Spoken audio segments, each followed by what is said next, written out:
Hello student, today I am going to start the new chapter of biology, that is cell, the unit of life. आज मैं cell chapter 8 जो है वो start करने जा रही हूँ. फर्स्ट ऑफ ऑल हमें जानना होगा कि सेल क्या है. सेल जो है वो सेल दुनिया में जितने भी ऑर्गेनिज्म हैं सभी सेल के बने हैं, चाहे जितने भी छोटे से छोटे और बड़े से बड़े ऑर्गेनिज्म हो. All organisms are compose of cells. Some are compose of single cell, उन्हें यूनिसेलुलर ऑर्गेनिज्म कहते हैं. और जो बहुत सारे सेल से बने होते हैं उन्हें मल्टी सेलुलर ऑर्गेनिज्म कहते हैं. तो फर्स्ट ऑफ ऑल सेल का डेफिनेशन देखेंगे. That is cell the structural and functional unit of life.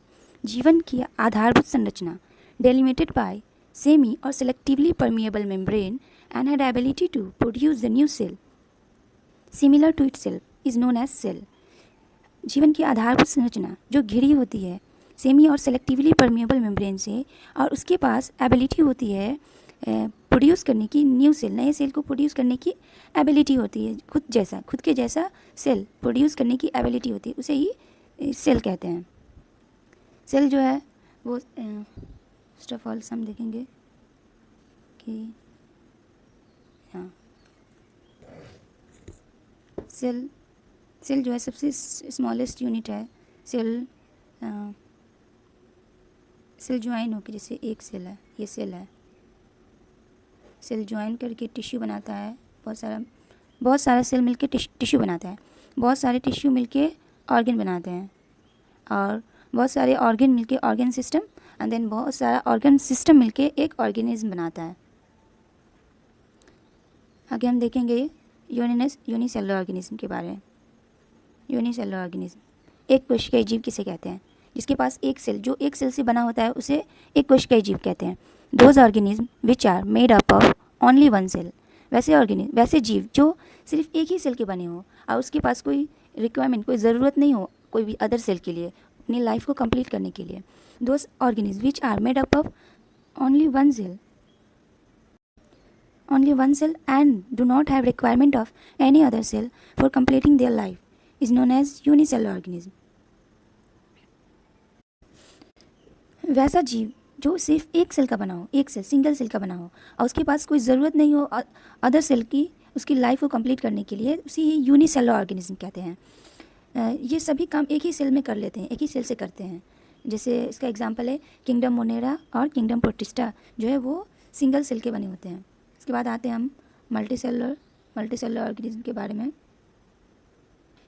Multi cellular organism those organisms which are made up of more than one cell. वैसा जीव जो एक से ज़्यादा सेल का बना हो उसे मल्टी सेलुलर ऑर्गेनिज्म कहते हैं. जैसे फंगी, प्लांटी, एनिमलिया, जैसे हम लोग हैं, जैसे एनिमल्स हैं, वो सब मल्टी सेलुलर ऑर्गेनिज्म के बने होते हैं. आगे हम एनिमल सेल और प्लांट सेल के बारे में डिस्क्राइब करेंगे. अभी हम जानते हैं. सबसे first of all Robert brown ने नॉन लिविंग सेल के बारे में बताया था 1665 में. इसके बाद लिविंग सेल के बारे में, नॉन लिविंग के बारे में तो रॉबर्ट ब्राउन ने बताया था, और लिविंग सेल के बारे में एंटन वॉन लीवेनहुइक ने लिविंग सेल के बारे में बताया था 1672 में. इसके बाद रॉबर्ट ब्राउन ने न्यूक्लियस के बारे में बताया कि सेल के अंदर जो न्यूक्लियस पाया जाता है उसके बारे में रॉबर्ट ब्राउन ने बताया था. देन प्लांट सेल के बारे में मैथियस स्लेडन ने बताया था. और एनिमल सेल के बारे में एनिमल सेल, प्लाज्मा मेम्ब्रेन और सेल वॉल के बारे में थियोडोर शिवान ने बताया था. देखेंगे टाइप ऑफ सेल जो प्रोकैरियोटिक टाइप का होता है, प्रोकैरियोटिक और यूकैरियोटिक. प्रोकैरियोटिक जो होता है उसके पास वेल डिफाइंड न्यूक्लियस नहीं होते हैं, और उसके जो ऑर्गेनेल्स होते हैं वो भी मेम्ब्रेन बाउंड नहीं होते हैं. तो यहाँ पे हम प्रोकैरियोटिक और यूकैरियोटिक के बारे में बताया. पहला ये है प्रोकैरियोटिक, ये प्रोकैरियोटिक सेल और यूकैरियोटिक जो होता है वो प्लांट सेल और एनिमल सेल में डिवाइडेड होता है. प्लांट सेल में सेल वाल होता है, उसके अंदर में प्लाज्मा मेम्ब्रेन होता है. और सेल वाल जो होता है वो सेलुलोज का बना होता है.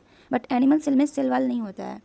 इसका डायरेक्ट सबसे आउटर मेम्ब्रेन जो होता है वो प्लाज्मा मेम्ब्रेन होता है. प्रोकैरियोटिक में जीनोमिक डीएनए होता है, प्लाज्मिड होता है. इसका एग्जांपल है bacteria, blue green algae, mycoplasma जो स्मॉलेस्ट सेल है, लिविंग सेल है. माइक्रोप्लाज्मा जो है वो स्मॉलेस्ट सबसे छोटा लिविंग सेल है। पीपीएलओ जो प्लूरोनिमोनिया लाइक ऑर्गेनिज्म है, ये सब प्रोकैरियोटिक सेल के अंदर आते हैं। इसका जो सेल वाल होता है प्रोकैरियोटिक का, वो पेप्टाइडोग्लाइकन का बना होता है। अब हम सेल थ्योरी के बारे में जानेंगे। 1838 में जर्मन बोटेनिस्ट मैथियस स्लाइडेन ने देखा कि प्लांट जो होते हैं वो बने होते हैं सेल के, जो प्लांट टिश्यू बनाते हैं। मैथियस स्लाइडेन ने प्लांट सेल के बारे में डिस्कवर किया। देन एनिमल सेल के बारे में 1839 में ब्रिटिश जूलॉजिस्ट थियोडोर शवान ने एनिमल सेल के बारे में डिस्कवर किया था। और शवान ने ही प्लाज्मा मेम्ब्रेन और सेल वाल, प्लाज्मा मेम्ब्रेन जो एनिमल सेल और प्लांट सेल दोनों में होता है, बट सेल वाल जो सिर्फ प्लांट सेल में होता है और इसमें भी प्रोकैरियोट में भी होता है, उसके बारे में थियोडोर शवान ने डिस्कवर किया था।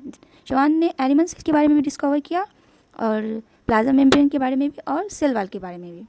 सेल वाल जो है ये प्लांट सेल का यूनिक कैरेक्टरिस्टिक है, मतलब कि ये सेल वाल, जैसे ये प्लांट सेल है, एक मिनट, प्लांट सेल है, इसकी ये प्लाज्मा मेम्ब्रेन है,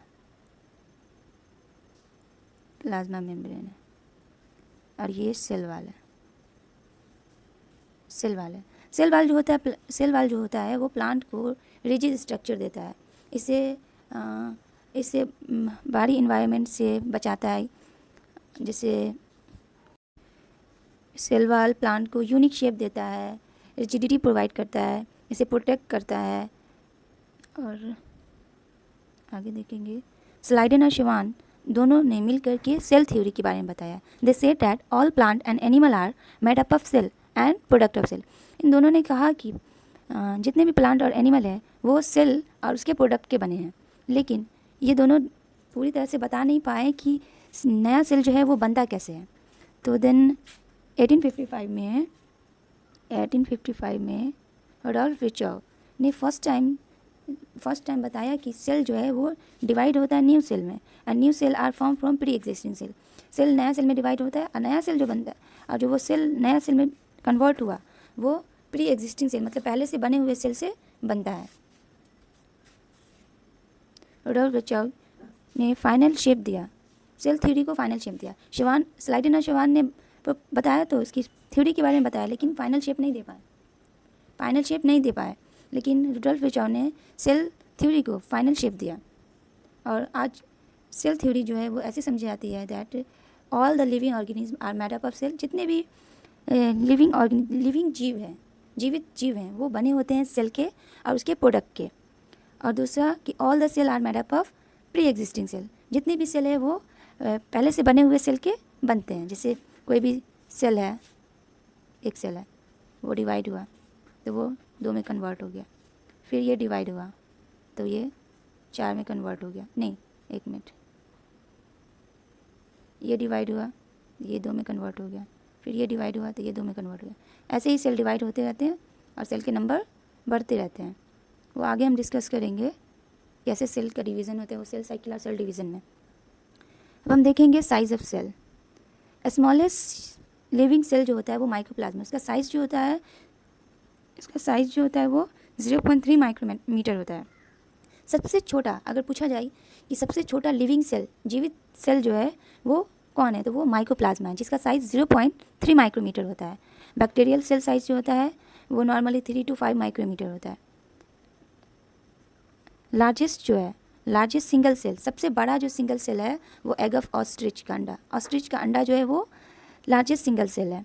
आरबीसी जो होता है वो 7.0 माइक्रोमीटर का होता है। आरबीसी जो है वो भी एक सेल है। और लॉन्गेस्ट सेल के बारे में पूछा जाए तो नर्व सेल जो है वो लॉन्गेस्ट सेल है। पीपीएलओ का साइज़ जो होता है वो, पीपीएलओ मतलब प्लूरोनिमोनिया लाइक ऑर्गेनिज्म का साइज़ जो होता है वो 0.1 माइक्रोमीटर होता है। वायरसेस का साइज़ जो होता है वो 0.02 to 0.2 माइक्रोमीटर होता है। इसके साथ ही हम लेक्चर को एंड करेंगे। इसके बाद हम न्यू टॉपिक प्रोकैरियोटिक सेल से स्टार्ट करेंगे। जब तक के लिए बाय।